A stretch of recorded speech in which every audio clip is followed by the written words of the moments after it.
ঈদের জন্য স্পেশালভাবে এই সেমাইটা কিন্তু সবার বাসায় রান্না করা হয়। আমার বাসায় তো অবশ্যই হয়। আর ঈদের স্পেশাল এই সেমাইটা রান্না না করলে ঈদ মনে হয় না। যত আয়োজনই করেন কিন্তু এই সেমাইটা অবশ্যই করা হয়ে যায়। এটা না থাকলে ঈদ মনে হয় না। আমি এক প্যাকেটে 250 গ্রাম সেমাই সবটুকুই নিয়ে নিয়েছি। এই ঘিয়ে ভাজা ভুনা সেমাইটা কিন্তু অনেকক্ষণ রেখে খাওয়া যায়। 1 দিন 2 দিন 3 দিনে কিছুই হয় না। তো আমরা মানুষ কম কিন্তু পুরো সেমাইটা নিয়ে নিয়েছি। এটা ডিমান্ড বেশি, চাহিদা বেশি সেজন্য।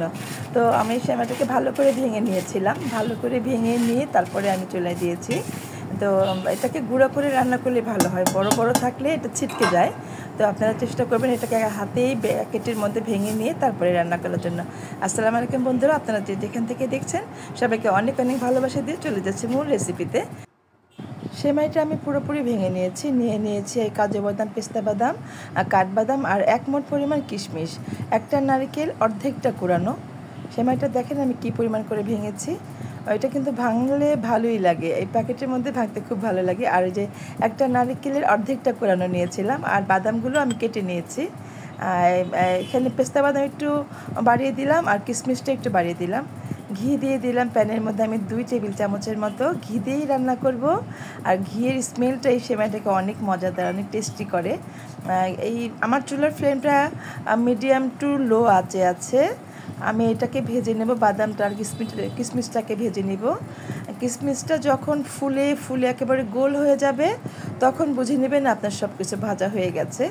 বেশি ভাজবেন না, বেশি ভাজলে কিন্তু তেতো হয়ে যাবে, কালারটা নষ্ট হয়ে যাবে। গোল্ডেন ব্রাউন কালার হলে তখন ওটা তুলে নেবেন। আর কিভাবে বুঝবেন, যখন কিশমিশটা একেবারে টুসটুসে হয়ে যাবে, গোল গোল হয়ে যাবে মার্বেলের মতো, তখন বুঝবেন যে সবটুকুই ভাজা হয়ে গেছে। যেহেতু সবগুলো একসাথে দিয়ে দিয়েছি, ইচ্ছে করলে এটার মধ্যে কিন্তু আপনারা সেমাই দিয়ে দিতে পারেন, কিন্তু আমি একটু তুলে নিলাম যে উপরে মাঝখানে দিব আর উপরে দিব। আর যদি মনে করেন যে একসাথে রান্না করবেন সেটাও পারেন। আমি তুলে নিয়ে তারপরে সেমাইটা দিয়ে দিলাম। এখন কিন্তু ভালো করে ঘন ঘন নাড়তে হবে, কন্টিনিউ নাড়তে হবে, নাড়াটা বন্ধ করা যাবে না। বন্ধ করলে কিন্তু এটা লেগে যাবে। আর যদি তলানিতে ধরে যায় তাহলে কিন্তু খেতে মজা লাগবে না। এই দিকে খুবই সাবধানে আপনাকে করতে হবে। কন্টিনিউ নাড়তে নাড়তে দেখবেন যে একটা সুন্দর কালার চলে আসছে। আর কালারটা আসলেই বুঝতে পারবেন যে এটা ভাজা হয়ে গেছে। আমি এখন হাতল দিয়ে ধরে একেবারেই উল্টে দিলাম। এটা খুব সহজ, আমার কাছে খুব সহজ মনে হয় যে এভাবে উল্টে দিলে আর ভিতরে কোনো লাগার ভয় থাকে না। আমি প্রায়ই এটা করি। আর এখানে দিয়ে দিলাম 1 কাপ মতো চিনি, আর ওই যে কোরানো নারকেলটা অর্ধেকটা দিয়ে দিলাম। আর হচ্ছে কি, এই চিনিটা এটার মধ্যে একটু বেশি লাগে। আপনারা যারা রান্না করেন তারা তো জানেন এই সেমাইটা চিনি কম হলে আমার মনে হয় ভালো লাগে না, আর চিনিটা একটু বেশিই লাগে। তো আমি এখানে প্রায় 1 কাপের মতো চিনি দিয়েছি। এই পর্যায়ে কিন্তু ভালো ভালো করে মানে ঘন ঘন করে নাড়তে হবে। এখানে চিনি তারপর নারকেল সব কিছু আছে। চিনিটা গলে গলে আসবে, এখন ক্যারামেলের মতো হয়ে আসবে। আর সেমাইটাকে অনেক সুন্দর মুচমুচে করবে এই চিনিটা, কিন্তু ঘন ঘন নাড়তে হবে, কিছুতেই নাড়া বন্ধ করা যাবে না। আপনারা দেখতে পাচ্ছেন বন্ধুরা আমি কীভাবে নেড়ে নিচ্ছি। এই পর্যায়ে আমি 1 কাপ পরিমাণ পানি দিয়ে দিলাম। পানি বেশি দিবেন না, পানি বেশি দিলে কিন্তু গলা গলা হয়ে যাবে। যদি মনে করেন আপনি একটু নরম করে করতে চান সেক্ষেত্রে পানি একটু বেশি দিতে পারেন আপনার পছন্দ মতো। আর আমি একটু ভুনা ভুনা করব, একটু শক্ত টাইপের করব, তো এই জন্য আমি পানি কম দিয়েছি, যতটুকু দিয়েছি। এখন ঢেকে দিব আর এটা পানিটা অ্যাবজর্ব করে নেবে, সেমাইটা সিদ্ধ হয়ে যাবে এই পানিতেই। আপনারা ঢেকে ঢেকে রান্না করলে দ্রুত সিদ্ধ হবে, একটু ঢেকে দিতে হবে। একটু ঢেকে দিলাম 5 মিনিটের মতো। আর চুলার ফ্লেমটা কিন্তু একেবারেই লোতে রেখেছি।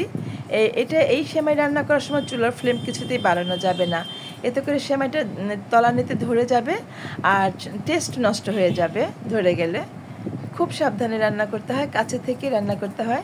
একটু লবণ ছিটে দিলাম, যে মিষ্টি জাতীয় খাবার একটু লবণ দিলে চিনির ব্যালেন্সড হয়, খুব ভালো লাগে। আমি পছন্দ করি, আপনারা ভালো না লাগলে দিয়েন না।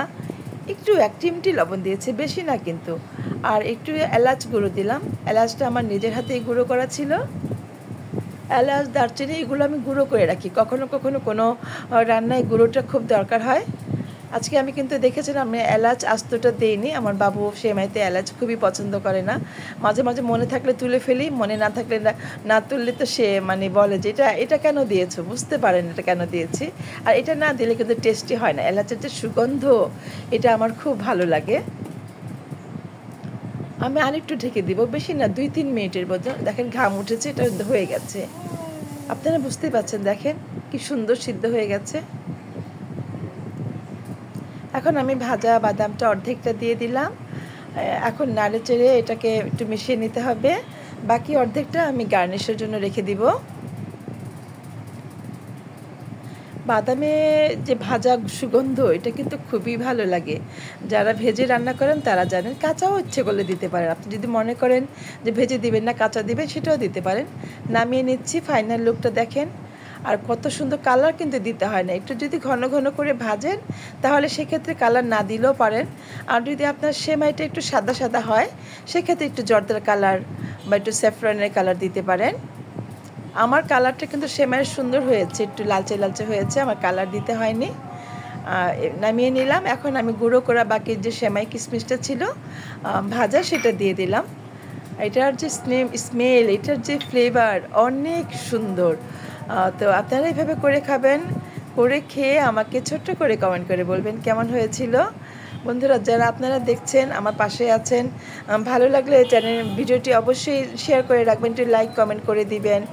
পাশে থাকা বেল আইকনটি প্রেস করে দিবেন, যাতে যখনই নতুন নতুন ভিডিও আপলোড করব সবার আগে নোটিফিকেশন আপনি পেয়ে যাবেন। দেখেন কতটা ঝরঝরে হয়েছে। আশা করব এইভাবে রান্না করে খাবেন। রেসিপি ফলো করে পুরোটা দেখেন। ফলো করে রান্না করলে একেবারে অ্যাজ ইট ইজ যা রান্না করেছি তেমনটাই হবে। আমি যেমনটা চেয়েছিলাম তেমনটাই কিন্তু হয়েছে। মনের মতো না হলে কিন্তু আমি বরাবর বলি ভালো লাগে না। আর রান্নার ক্ষেত্রে একটু যত্ন করেই রান্না করি যাতে ভালো হয়। কখনো কখনো তো স্লিপ হয়, রান্না এক এক সময় এক এক রকম কিন্তু হয়। মনের জোর থাকলে সেদিন একটু ভালো হয় যে আজকে আমি এটা করবই করব, তখন দেখবেন যে ঠিকই ভালো লাগে। দেখেন আমার সেমাইটা কতটা সিদ্ধ হয়েছে এবং ঝরঝরে হয়েছে, খুবই ভালো লাগছে, খুবই সুন্দর স্মেল। আপনার রান্নাটা যদি ঠিকঠাক থাকে তখন দেখবেন যে গন্ধে সবাই জিজ্ঞেস করবে কী রান্না করেছে, এত সুন্দর গন্ধ বেরোচ্ছে। আর সেই সুগন্ধ শুনেই কিন্তু খেতে চাইবে, খেতে মনে চাইবে। এটা সুন্দর একটি স্মেল আছে। বাদাম ভাজা, সেমাই ভাজা, সব কিছু ঠিকঠাক থাকলে রান্না কিন্তু অসাধারণ হয়। ঈদ বলে কথা, তাই না? একটু তো স্পেশাল করে রান্না করতেই হবে। তো সেজন্য বলবো যে এটা স্পেশাল সেমাই ঈদের জন্য আমরা সবাই ঘরে ঘরে সবাই পছন্দ করি। একটু যত্ন করে রান্না করলে সবাই কিন্তু খেয়ে খুশি হবে। যারা নতুন তাদের জন্য বলছি, যারা পুরাতন তারা তো জানেন, আমিও তো মা চাচিদের কাছ থেকে শিখেছি। তো যাই হোক, আপনারা এইভাবে করে খাবেন। আবার ছোট্ট করে আমাকে একটু কমেন্ট করে বলবেন কেমন হয়েছিল। আশা করবো সবাই ঈদের মধ্যে এই আইটেমটা অবশ্যই তো করবেন। যারা এতক্ষণ সাথে ছিলেন, ভিডিওটি দেখলেন, সবাইকে অনেক অনেক ভালোবাসা দিচ্ছি। দেখা হবে আবার নতুন কোনো রেসিপি নিয়ে। সেই পর্যন্ত সবাই আপনারা ভালো থাকেন আর অনেক অনেক ভালোবাসা রইল। আল্লাহ হাফেজ।